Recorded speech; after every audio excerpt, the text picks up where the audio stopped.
এই তো শুরু করলাম, উপভোগ করব। এতক্ষণ হেঁটে এলাম, সেটা উপভোগ করলাম, এবার সাইকেল চালিয়ে উপভোগ করবো আরো ভালো করে।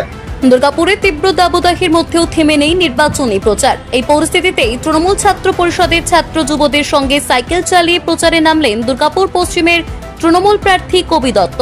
শুক্রবার দুর্গাপুরের এসপি মোড় থেকে শুরু হয় এই সাইকেল র্যালি। সেখান থেকে স্টেশন বাজার পর্যন্ত বিস্তৃত এলাকা জুড়ে চলে প্রচার কর্মসূচি। রাস্তা জুড়ে ছিল কর্মী সমর্থকদের উপস্থিতি এবং স্লোগানে মুখরিত হয়ে ওঠে গোটা এলাকা। প্রচারের মাঝে মানুষের সঙ্গে সরাসরি যোগাযোগ গড়ে তোলার চেষ্টা করেন প্রার্থী।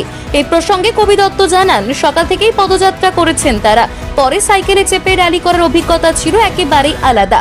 এতে যেমন শরীর চর্চা হচ্ছে, তেমনই সাধারণ মানুষের কাছাকাছি পৌঁছানো আরও সহজ হচ্ছে। তিনি আরও বলেন, এই কর্মসূচিতে সকলের মধ্যেই বাড়তি আনন্দ এবং উদ্দীপনা লক্ষ্য করা যাচ্ছে। দাবদাহ উপেক্ষা করেই ভোটের আগে প্রচারে ঝাঁপিয়েছে তৃণমূল শিবির। দুর্গাপুর পশ্চিমেও তারই প্রতিফলন দেখা গেল। দুর্গাপুর থেকে নিজস্ব প্রতিনিধি রিপোর্ট, জিও ভারতী।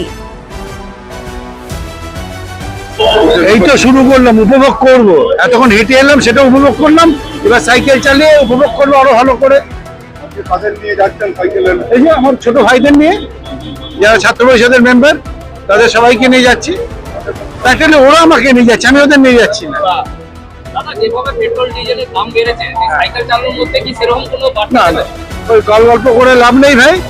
একদম সাধারণ লোক, তাই তো আমরা সাধারণ লোক, আমরা ভাই এটা একটা নিজেদের প্রচারের জন্য আমরা বেরিয়েছি। কি একটু ভুল বললাম কি অনুভব? হ্যাঁ, ও তো হ্যাঁ, আমার নেতা আছে পাশে না, ও আমাকে শিখিয়ে দিল যে সাইকেল রাইডটা ভালো হবে, ওই জন্য আমি চলছি।